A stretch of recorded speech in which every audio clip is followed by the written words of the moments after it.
Welcome to the Dark Mind Podcast.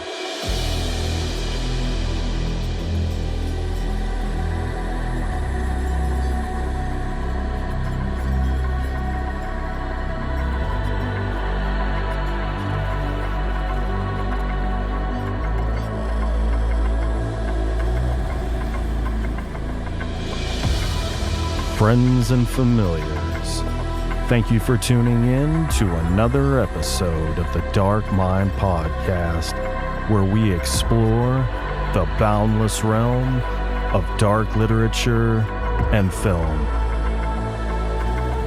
On today's show, I have an author who takes us into the dark isolation of the mountains, into domestic psychological horror. He's joining me today to discuss his new novel entitled Red Hill Paradise.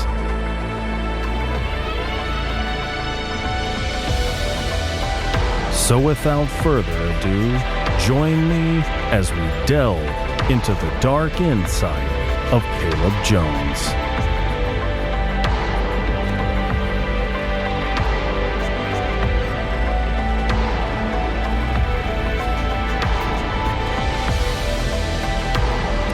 All right, friends and familiars, we are live on YouTube, Twitch, and Facebook with Caleb Jones, here to discuss his new novel, Red Hill Paradise.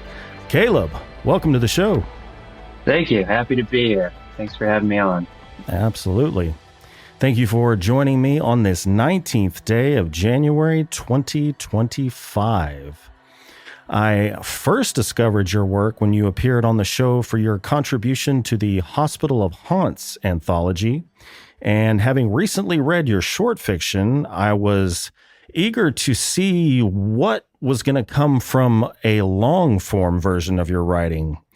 And knowing that Wicked House Publishing has such a sharp eye for talent, I suspected your novel would be exceptional, and I was totally right. Red Hill Paradise is some of the darkest psychological horror I've ever read, with cult initiation rites, orgies, and cloak and dagger intrigue set against a chilling rural backdrop. So thank you for sending me a copy and for joining me on the show today. Yeah, no problem. Happy to hear that you enjoyed it. It definitely went to some dark places there. Absolutely. Like, no joke. I thought about, like, man, can I actually finish this?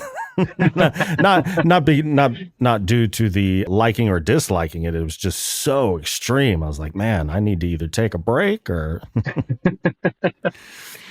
Well, so getting into the dark story, the book is about a young couple named Elliot and Erica who, exhausted from the demands of new parenthood, take a much-needed trip to the mountains along with their baby.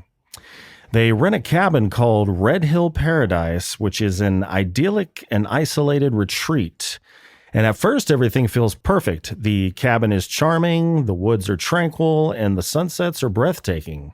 But beneath the serene exterior lies something sinister, and they soon discover that their peaceful getaway is anything but paradise.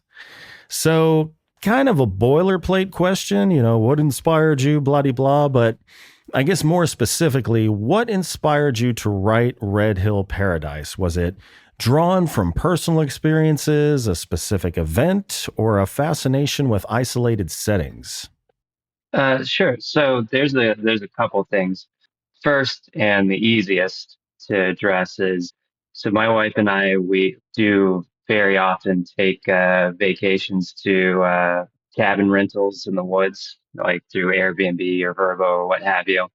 And we rented a place, and I was taking a little walk around the property the day after we got there, and sure enough, there was a statue and a clearing, like right, yeah, right. Listeners at home, if you have read the book, you know why I just chilled. Yeah, I'm sorry. Go ahead. No, and my dog. I do have a hound, and there's a hound character in the book, which was difficult to write, which would be obvious if you read the book, because I love my dog.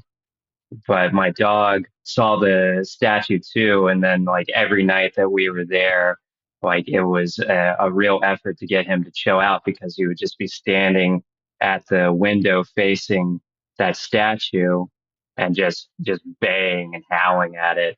And I was just like, well, that's annoying that my dog won't won't calm down, but it is great soil to plant the seeds for a horror story in. So yeah, the statue thing, not it moving, because that's, obviously an element of the story. The statue moves and the main character's not sure at first how that's happening. But just the statue being on the property, I thought was creepy as hell, and just a good lead off for a story. And then the other thing that really inspired a lot of the themes of Red Hill Paradise was that around the time that I started writing it, my wife was pregnant, which we were excited about. How But far, like, just to stop you for a second, how far into it were you when she got pregnant? I had not started it by the time that she had told me that she was pregnant. Okay. We were happy and excited. It was something that we wanted. But like anybody that is becoming parent for the first time, there were a lot of anxieties there. And a lot of those anxieties were, the normal ones that most parents have. And then a lot of it was me, like, just for some reason, I got into this headspace that these terrible things were going to happen while my wife was pregnant or after we had the kid, like things like that were just completely out of my control and completely irrational things that would never happen. And Catastrophizing. yeah, exactly. And instead of just wallowing in it and just like, crawling into a pit of paranoid despair, I was just like, well, it'd probably be more productive for me to do the thing that I know how to do with, thoughts like these and try to turn them out into a book. And then those two things kind of met, and now we have Red Hill Paradise. Nice. I just like you said, I always hear authors talk about their writing being catharsis for their anxieties, their, fear and whatnot. Is it true? Does it really help? Or is it just kind of like, well, now I've got fodder for a story? Do you really feel like that's being purged, or is it more that you just have a distraction?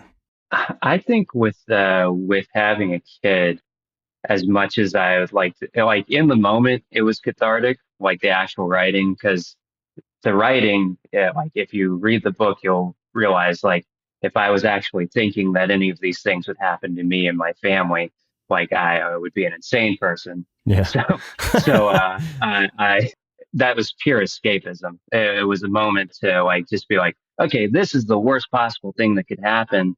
Let's live in this story because this couldn't possibly happen to you. So more escapism than catharsis, I would say.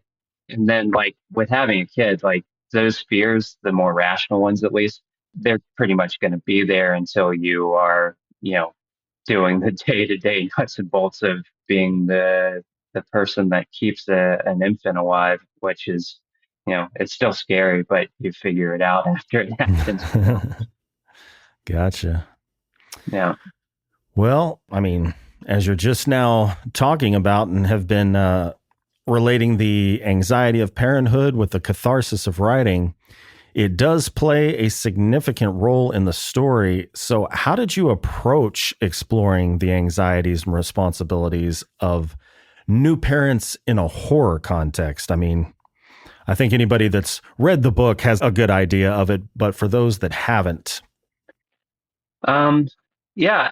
So the main thing too is like not just parents, but first time parents and like kind of exploring the idea that most parents before they have that kid don't know what the hell they're getting themselves into. You can be told all of these things to expect, both good and bad, and you can't really know until it happens.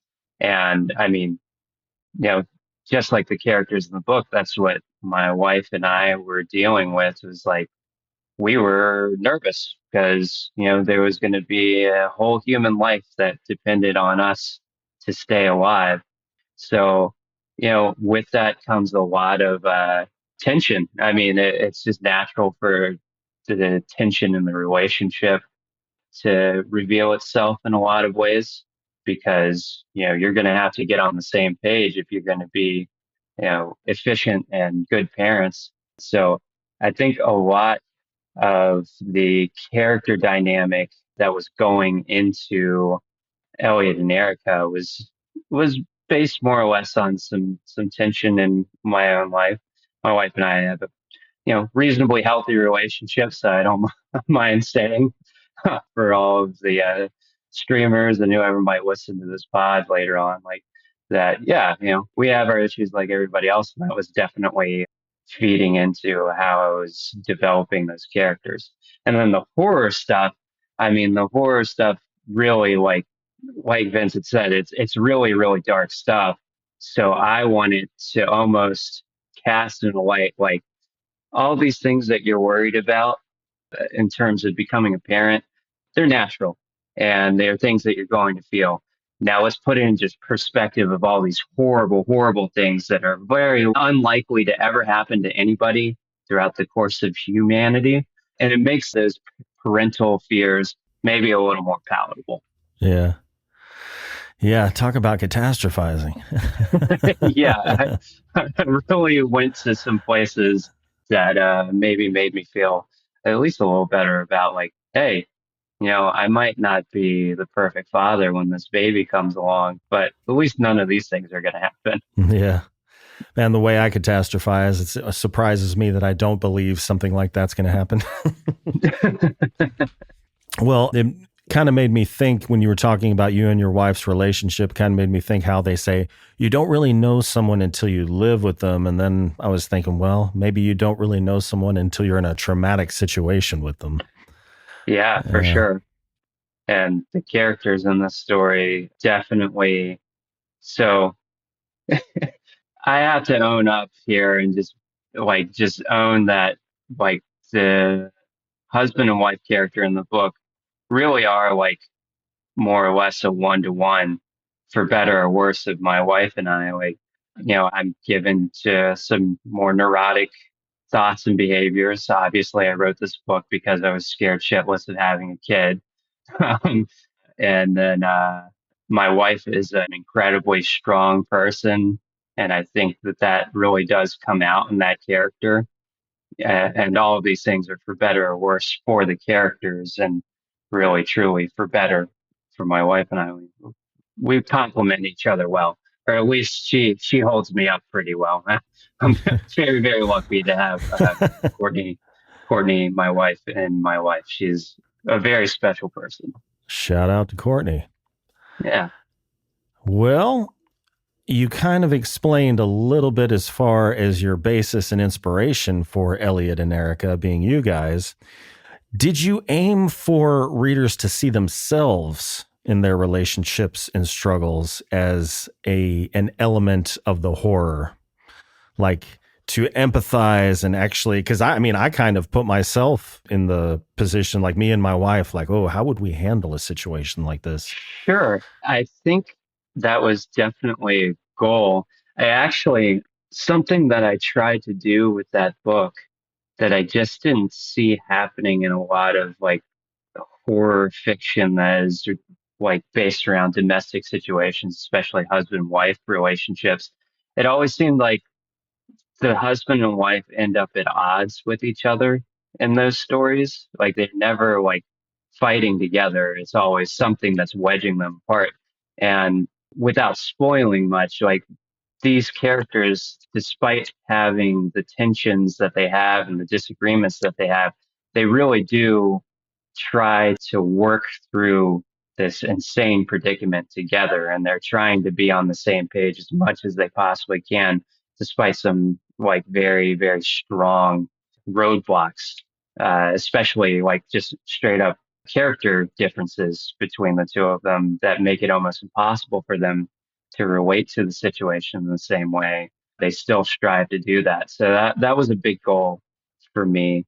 And I hope that people will read it and say like, oh, those are two characters that are being confronted with the worst of the worst possible situation and they don't necessarily get along, but they are trying their best. And I hope that people can see themselves in that, because that means that, if they're looking at it from like through the context of their own relationship, then that means that, they're at least out there trying to make it work with each other. And I think that's a good thing. Yeah. Yeah, the introspection that they both have is kind of like marriage counseling. Elliot's, he's very impulsive, so sometimes he's, quick to anger, but, he's like in his head, he's like, okay, he starts to like reason why he should calm down, and if he does this, it's not going to help anything. You got to play the long game, in dealing with the neighbors, who we'll talk about a little bit later in the show, and Erica doing the same thing. I remember one time, I think it had to do with the dog. I'm not going to like expound on it, but she had to kind of reason out, like, she wanted to blame him, but then she thought about it. Now, really, the blame kind of falls on both of us. It happened on our watch, so. And not to backtrack, or actually exactly to do that, to backtrack, I meant to ask you about the actual real life statue. Was it of a woman, like faceless? What was the statue of? So the statue wasn't exactly as creepy as I describe it. Like, it does have facial features, but it was like white painted stone. And it was the figure of just a woman kind of standing in the middle of a clearing. So, I mean, I describe it as a little creepier than it was in real life, but it's still pretty damn creepy. Was there any explanation for it? Like, did it? No. In fact, I actually, after I got the book, I got the publishing deal for the book. I was like creating promo posts for it. And I went back to the Airbnb post of the place that we actually rented. And they have the picture listed. They have a couple pictures of the statue on the listing. And I guess I just didn't remember that when we actually rented the place. Mm-hmm. I was like, okay, I guess this is just their art that they love and they want people to enjoy it. I guess I enjoyed it, but it also freaked me out. Mm-hmm. Well, to the live listeners listening right now, and the listeners that will listen on demand, when I first interviewed Caleb, it was along with two other authors from the House of Haunts short story anthology, and he was actually in a cabin. So, where was that in relation to the writing of the story? So that was well after the story had actually been written. For context, I finished the entire book. All of Red Hill Paradise was finished while my wife was still pregnant, and my daughter is going to be turning 2 this week. So it's been a while since that book actually got finished. Gotcha. Well, are there particular scenes you're excited for readers to experience and that you think will stay with them long after they read them? I can think of one. I think that I know that some people are really standoffish with a slow burn, and I think that maybe the first third of the book could really be considered that, because there's a lot of quiet tension building type scenes. But if they get past that, I think that the book moves at a pretty good clip and will definitely keep their attention. As far as particular scenes, probably the whole last 20 pages of it. I don't imagine anybody can read that without having it stick with them. And that's not to pat myself on the back. I'm generally speaking my own worst critic, but yeah, no, you're totally accurate.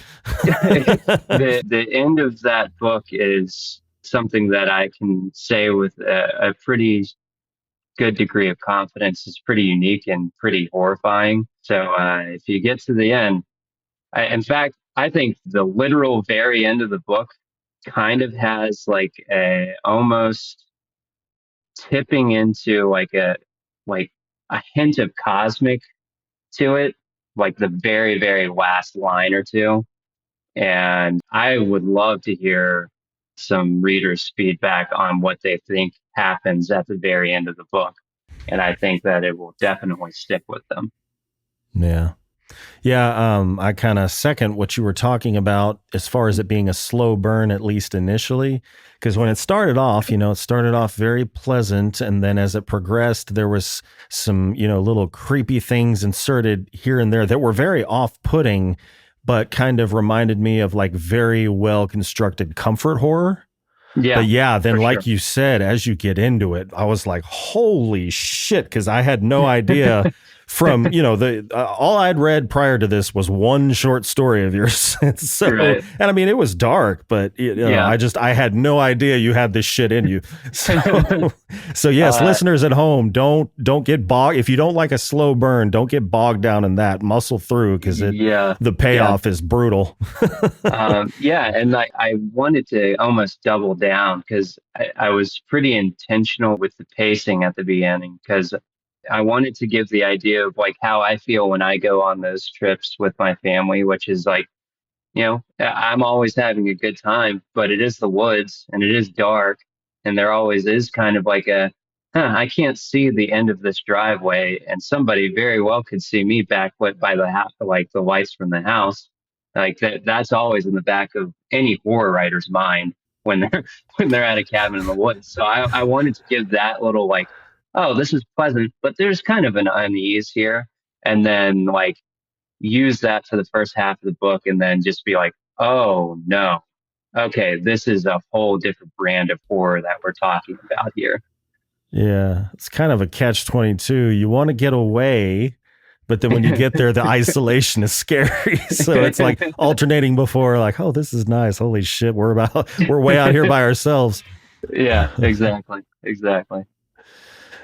Well, psychological horror often dives into the mind's darker corners. So, what draws you to this genre? And I mean, do you consider it psychological horror? I guess I should say. Yeah, I 100% do. There is some stuff towards the end that I think people will say like toes the line of like more extreme stuff. And there's definitely a fair share of like gore and violence, but this is definitely a psychological war. I mean, it's about people's mental collapse. The main character, Elliot, is definitely about him like dealing with paranoia and also dealing with, the psychological horrors of just dealing with his own inadequacies as well.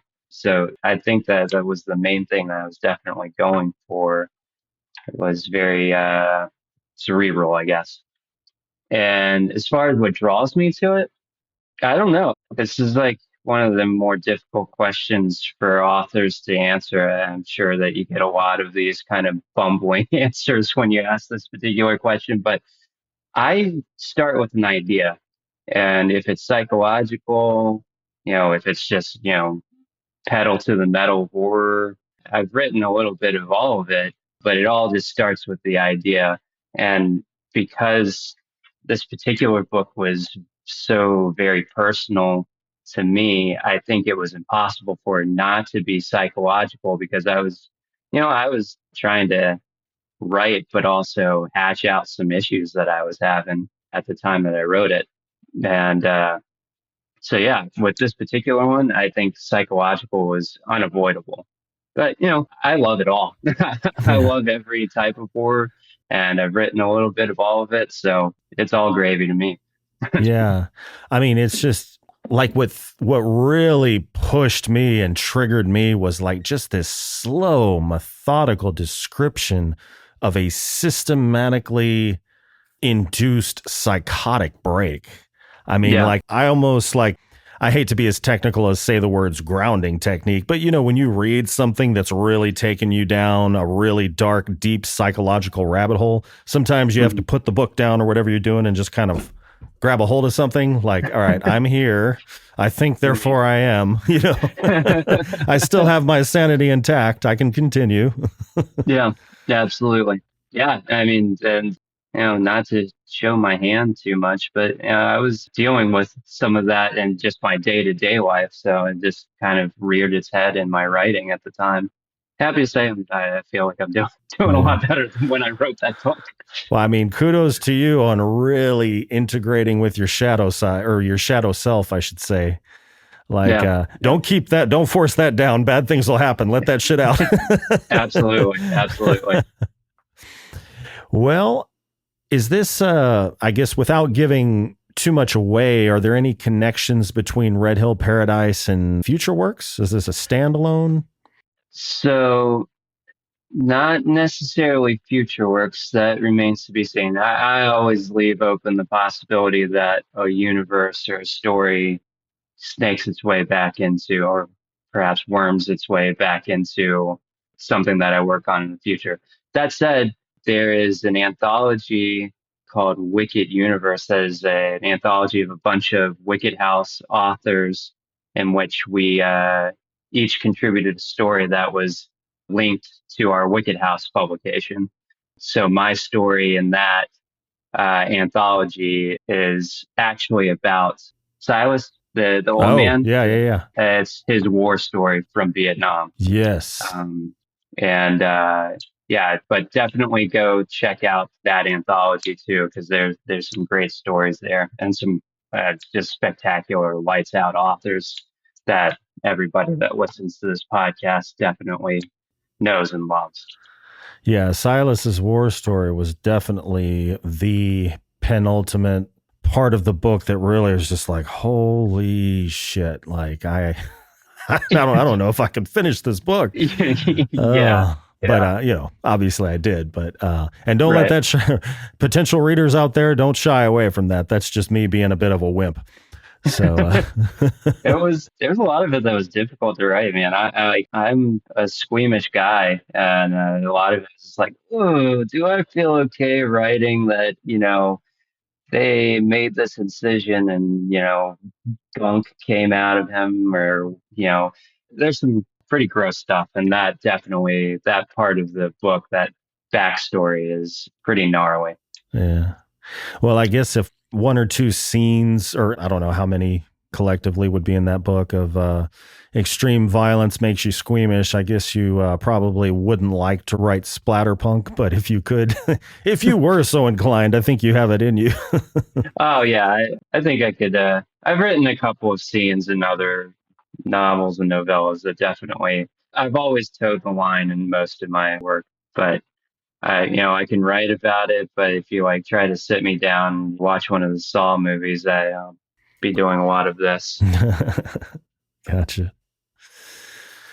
Well, as we've talked about Elliot's sense of insecurity, the introspection of Elliot and his wife, Erica, and the fact that he's insecure, impulsive, and prone to depressive episodes. Does Elliot have a backstory that explains this temperament or neurosis? Yeah, I mean, it's hard for me not to like be like, whatever backstory you might think of, it's probably me. Like, Oh, okay. I like I've said, tripped over myself praising my wife during this podcast, and it's well deserved. But less than stellar relationships prior to meeting her, and like Yeah. it's like just bad times Yeah. in college and whatnot. It's hard not to like just think of Elliot's backstory as my own, which is not like it's not like I have like have a dark past that I like keep buried or anything like that. But it's just You should say you do, though.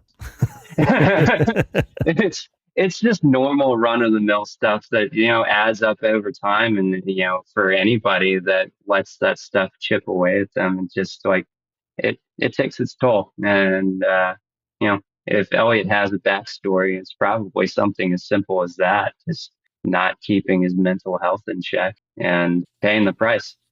Yeah. Did you have what is referred to in common parlance as a bad picker? Yes. Yep, that'll do it. Well, alternatively, the introspection regarding Erica portrays her as the level-headed one that plans and isn't impulsive. However, the story also mentions that Erica had a case of the baby blues, which I'm assuming is postpartum depression. Yeah, Yeah. yeah. So the main question is, can you expand on how this affected her and how it caused her to react differently, if at all, to the trauma? Like, would she have reacted differently had she not been dealing with this postpartum induced depression? I, I don't know. Probably not, because I mean, Erica makes as right a decision as any character in her position could possibly do. And I guess the misconception about, baby blues or postpartum depression is that like the mother is unfit. No, the mother just needs some help. And I think that given the situation where she is essentially dealing with, a husband and father to her child that is dealing with his own stuff. And while she's still trying to get her hormones in order and, you know, prepare herself mentally and physically in many ways for being a mother, I think that she dealt with the situation as well as she possibly could. So no, I don't think that if she, didn't suffer from that, that it would make a huge difference in her decision making process. It might even like have like as for a character like Erica, that is the level headed one, they see the fact that they are dealing with this mental health issue and it makes them tighten up almost, where it's just like, oh, you know what? I actually need to be very, very attentive to this thing that's going on and deal with it accordingly. Yeah. Yeah, it looks like it can be pretty rough from my own work experience. I remember having to take care of a woman that was suffering from severe postpartum depression and was taking supplemental hormones to help it. But the Mm. hormones caused her to have a blood clot, a pulmonary Oh, embolism. So she had to get geez. off of them. So they were giving her SSRIs, like not Prozac, but drugs like Prozac, and they weren't working. And she was just, yeah, it was, sometimes it gets pretty Yeah. bad. I mean, that sounds like a true life psychological horror story Yeah. right there. That's very sad. Yeah. Well, it is widely known that war related PTSD can lead to psychotic breaks. But in your story, there's the additional element of the enemy reaching a state of enlightenment in the jungle and wanting to share it with their own enemies. So I guess there's a way you can answer this without giving away any spoilers. Just do you feel that their beliefs at their core have some truth to them? And did you just simply take them to an extreme for the sake of horror?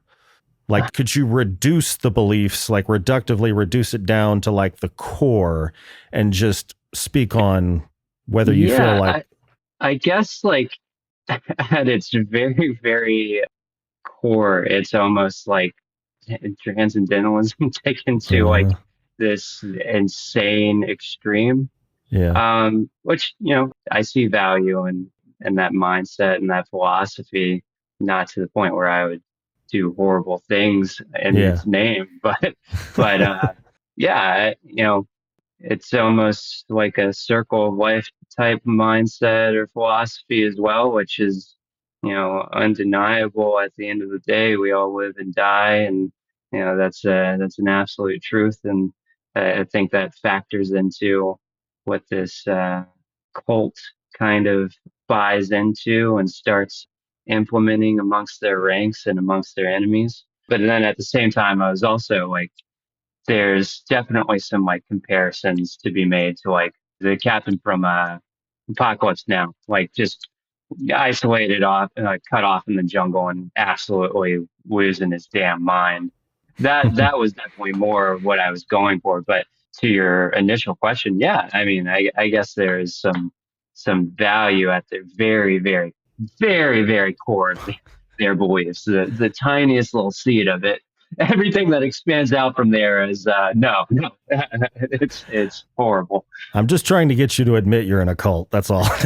Um, I'm not going to speak for anybody in any organization that I may or may not be You can involved with. You neither confirm nor deny that. That's very, very diplomatic of you.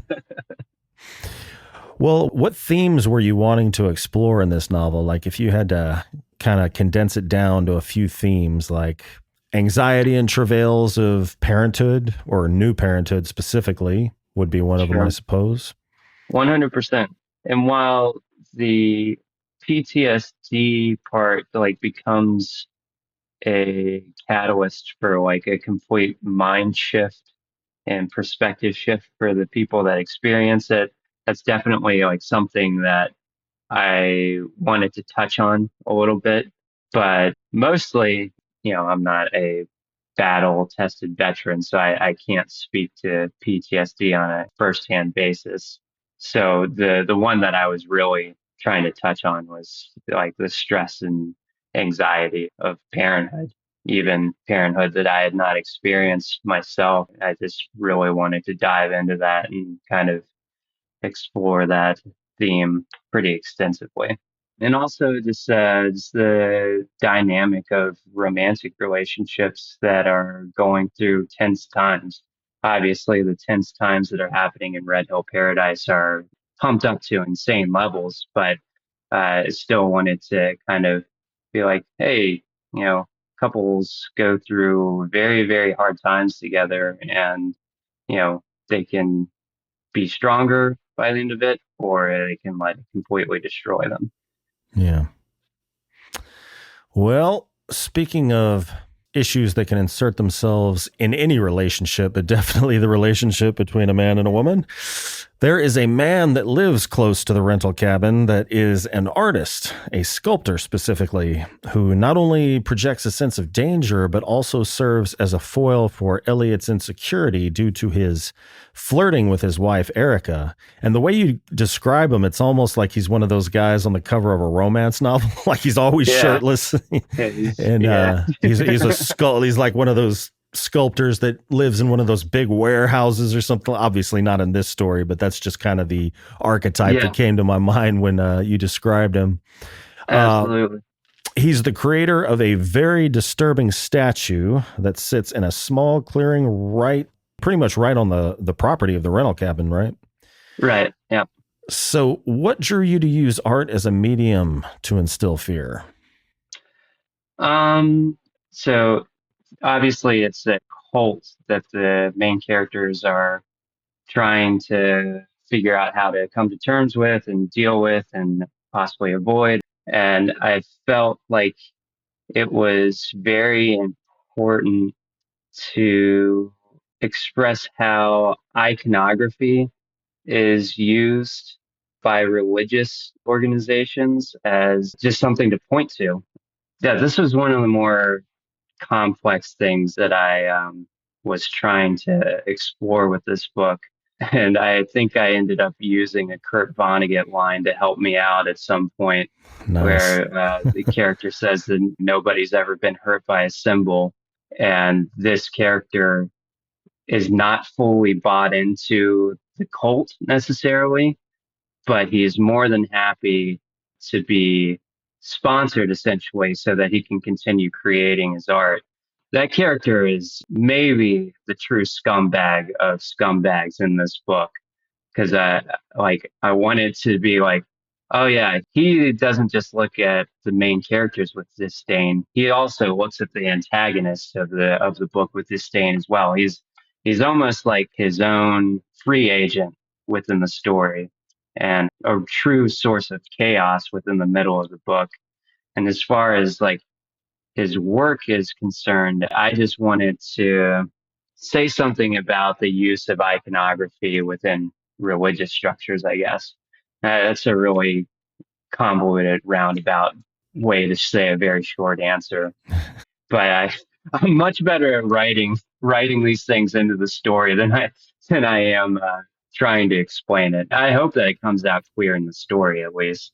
Oh yeah. I mean, his name was August, right? Yep, Yeah. Augie. Yeah, he kind of reminded me. I don't know if you have any interest in Norse mythology, but as far as Norse mythology, he reminds me of Loki, the trickster. Yeah, Yeah, for sure. yeah, As soon as you brought up Norse mythology, I was like, He's definitely going to go with a Loki comparison, which Yeah. I 100% can definitely see that.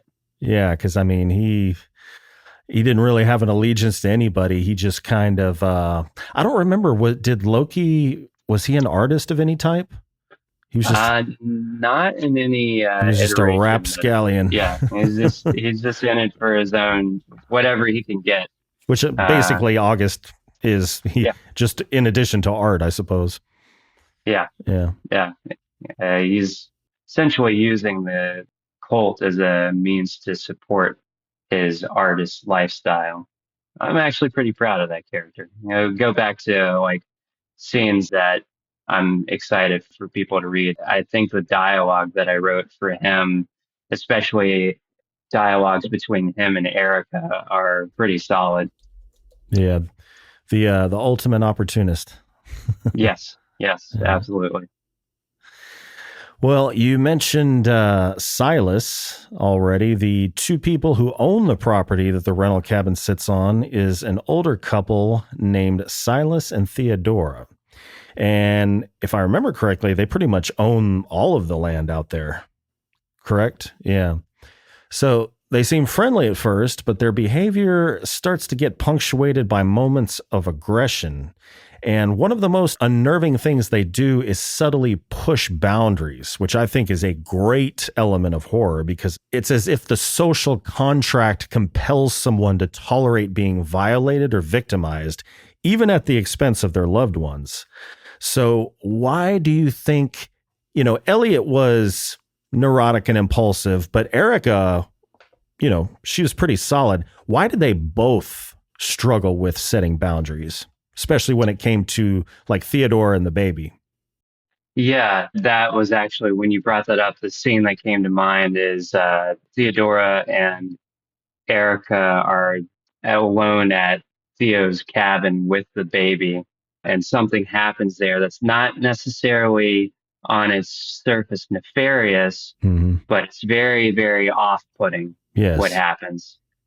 And in context, it's actually very scary.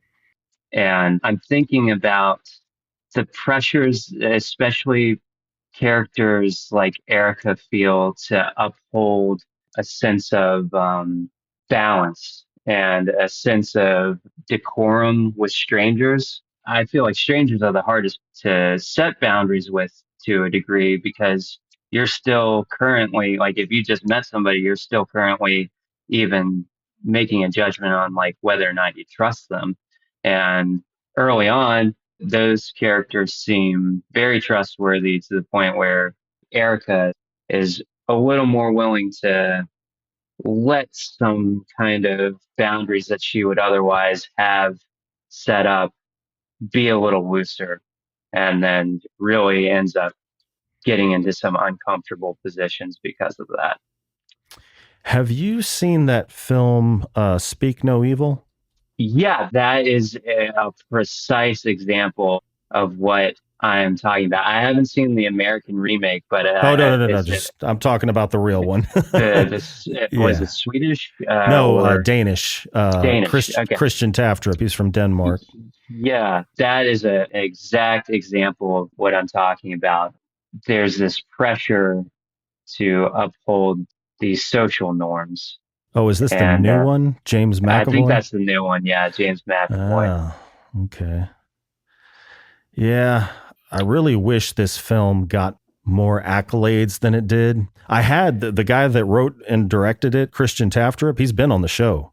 Oh, really? And I mean, I hate to promote, oh, watch my other episode, but like, just like I'm talking to you now, I'm really interested in boundary pushing and how like, it starts off as just like this irritating pebble in your shoe, Yeah, and it's like there's certain people that will just push and yeah, push and push, but it's never big enough to where like, if you say something, you feel like you're being over the top. Like, no, it's not that big a deal. But it's right, done right, like right. it's done about 10 times. And the next thing you know, it's way worse than when it started off. Yeah, And yeah, so I was really interested in that. So when I had him on, I just like drilled into him. I was like, let's talk about this. And, he was getting into the interpretation of what masculinity is. Because he said he's from Copenhagen. He said Danish people are very polite. You know, you're not supposed to get in confrontations or be confrontational. So him and his brother actually wrote it. He directed it. And yeah, it was really interesting. And that movie is harrowing. Yeah. Just a very, you're not going to have a pleasant evening No. after watching that movie. Yeah. Yeah, listeners at home, if you watch this film, I highly recommend it. It's amazing, but just know it took me and my wife about 2 weeks to recover. Yeah, my wife, she, especially after we had the baby, just like grew much more sensitive towards anything, Mhm. even like towing the line of dark. And I had a buddy over, and the three of us started watching the movie. And she got about 30 minutes in. She's like, I already see where this is going, and just went to bed early. And I was like, sorry, Yeah. gotta finish this one though. Hmm. Did you know that? Well, I'm getting off into the weeds, but I was just going to say, did you know that the antagonists were an actual married couple? Oh gosh, Yeah, both of them are married. really? Yeah, the actor. Like, oh, you mean the actors? Yeah, Like, they're literally married. Yeah, that's in incredible. real life. Yeah, Man, that's interesting that you would choose to be in that role together as a married couple. yeah. Oh gosh. Well, let's see here. A lot of this stuff you've talked about. I mean, you know, were there scenes or moments that were emotionally draining? I imagine involving. Um, yeah, the stuff with Howie, the dog, is difficult to write because the dog in the story is a hound. I have a hound that literally sits in that chair over there while I'm writing every morning.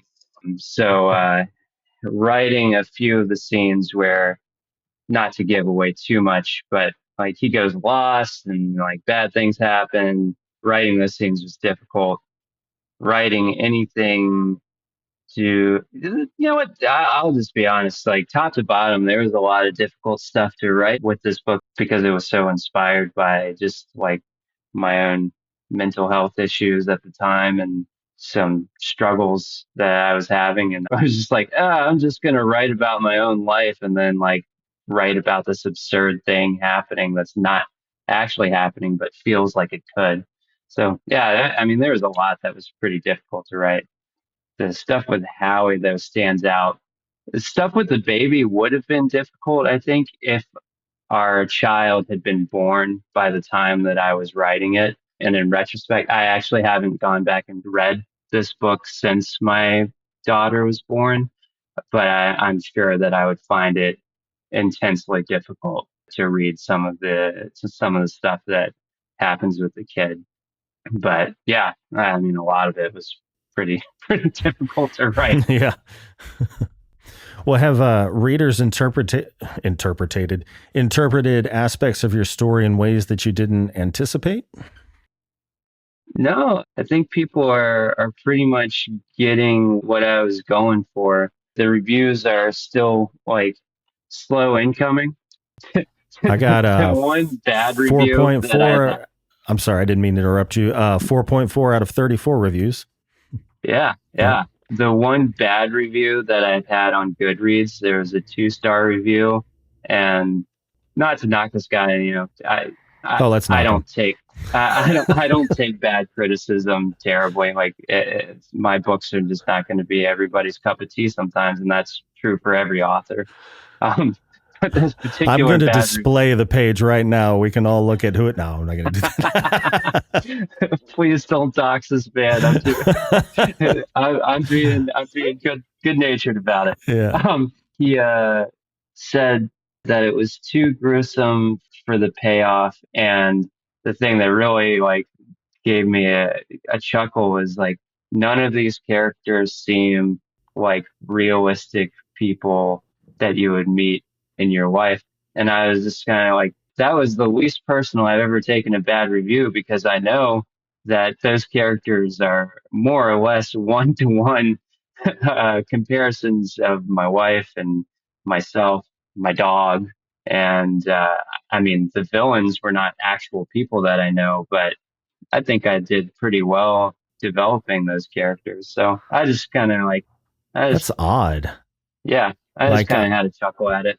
The yeah, I gruesome mean, stuff, like I like that's totally valid. Like it's a pretty gruesome story, but well, yeah, I mean, um, the character development thing it gave me a little bit of a laugh because I was like, well, the main character is me, and the other main character is my wife, and I know those people pretty well, yeah. so I think I developed them okay. Yeah, I mean, I understand you if you think it's too gruesome, you think it's too gruesome, but like if the characters in the book are not realistic or relatable, like what is your opinion of what is? Yeah, Like yeah. like just Like I said, yeah, yeah. some people are just not going to jive with the book that you Yeah. write, and you just got to be okay with it. It doesn't, We can talk shit about them sometimes, though. yeah, sometimes you get those 1 or 2 star reviews and they sting a little bit. Yeah. That one, I was just like, okay. Uh, Oh well. Well, let's see. I mean, how old is your daughter, you said? she'll be 2 this week. 2 this week. Brand new baby. What does your writing routine look like? It's a difficult one right now. We were very lucky to have our child, and within months, he was sleeping through the night, which is, from what I understand, very unusual. And so I have a 9 to 5 that is literally, I start work at 9 and it's in an office. So I wake up around 5 o'clock and I just write literally as much as I can until the baby wakes up. And then it's full on dad duty for the rest of the morning. So whatever time my beautiful daughter is willing to give me in the morning, that's my writing routine right now. And recently, it has not been as much time as one would hope, but you know, as much as I love writing, I do love being a father just a slight bit more than Yeah. being a writer. So that's a really solid reason to have to step away from the keyboard for a little bit. Fortunately, my wife is actually due with our second in May, so I'm just getting in the headspace that once that happens, I'm not going to be writing consistently for a while. But I very fortunately have a lot of stuff in the can already, so hopefully the release schedule won't look like I'm not doing my due diligence writing every day. But even through that, I'll still write literally as much as I can. Remains to be seen what as much as I can actually amounts to, but do what we can. Gotcha. Well, when you were writing this, were there any horror tropes that you intentionally avoided or subverted? Oh yeah, for sure. The main one that I wanted to avoid was the story takes place in West Virginia, which is a just absolutely gorgeous state. I love West Virginia. I love visiting there. And the last thing that I wanted to do was have representation of like these Appalachian folks being like, bucktooth hillbilly, inbred. That's such an overdone trope. If you're telling a story and that's the story, then go with it. But there's times where like that trope is overdone to the point where it's almost disrespectful to the people that live there. And the last thing that I wanted to do was add another story to what is like a very enjoyable canon of the Appalachian hillbilly murderers. I wanted to have my West Virginia antagonists be pretty erudite, and even if they have a philosophy that is pretty insane, not pretty insane, is downright crazy, I still wanted them to come off as intelligent. I think I did a pretty solid job of doing that too. Yeah. Well, if your novel was adapted into a film, what elements would you want to ensure are preserved? And are there any aspects you'd be open to seeing interpreted differently? Um, I would definitely still want the pacing of the book to be pretty preserved for screen. I would want the slow build up to still be there for the first third or even first half of the movie. And then for those back half to just absolutely implode, because I think that that just adds more oomph to the craziness that happens in the back half of the story. As far as stuff that has changed, I've not had an extensive experience with like adapting stories that I've written into screenplays, but I have had like I've worked with people that have enjoyed like short stories, and then it's like, hey, would you like want to just as like an exercise, like collaborate on doing an adaptation to a screenplay? And like I'm down for it. I've even like just given stories over to people and just let them, do what they want. And the truth of the matter is, after I'm done with it, unless I am like the person that is creating whatever is done with the adaptation, I'm not married to it. It becomes somebody else's art, really, if they choose to film it. So if they butchered the book, like it would be upsetting and I would be bummed about it, but it still doesn't detract from the book that I wrote, if that makes any sense. Gotcha. Well, I saw on your social media that you're now writing reviews for Dread Pop magazine. I am indeed. Gage was very, very kind to me back when I first put out my first novella with a publisher, and he blurbed that book for me. So when I saw that he was doing this, I was just like, "Hey, you seem to really like my book. Do you think that maybe you would like me to write in some capacity for this magazine that you're putting together?" And he said that he wanted a movie reviewer, which when I was a kid, that was like a dream job for me. I always wanted to do that, and not just for horror. I was a huge movie nerd in high school and into college. So when he said that, I was like, "Yep, I'm your guy. Let me do it." So very, very excited to be working with them. Awesome. Well, Caleb, it has been a pleasure talking with you. Yeah, man. Really appreciate you having me on again. So, as we bring the show to a close, is there anything you'd like to plug, reiterate, or let your readers know about? Yeah, I mean, obviously, still plugging Red Hill Paradise. You can get it on Amazon, or my website is calebjonesauthor.com. I have a store on there. You can get the signed copy from me. I also have like a deluxe edition with some like swag, and I throw in a book that was written under my old pen name, CII Jones. Got rid of that because it seemed like a confusing mouthful. So I still have a bunch of books from when I was writing under that pen name that I think are still good books. But if you want to see what old Caleb, before he was known as Caleb, wrote, that's the best way to do it. And then speaking of the people that we recorded with last time we got together, I got a book coming out with them in a few months called The Eliza Test, which is very, very different from Red Hill Paradise. So something to be looking forward to if my writing strikes your fancy. All right. Well, sounds great. We are looking forward to it. So, listeners at home, both live and on demand, all links are in the description. And Caleb, thank you again for joining me. Thanks, Vincent. Have a good one.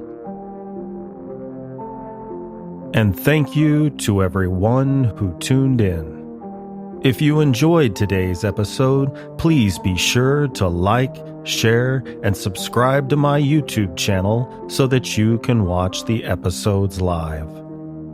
Be sure to tune in every Tuesday for a new episode featuring the best and brightest writers and filmmakers of dark literature and film. So until then, stay healthy, stay sane, And as always, thank you for listening.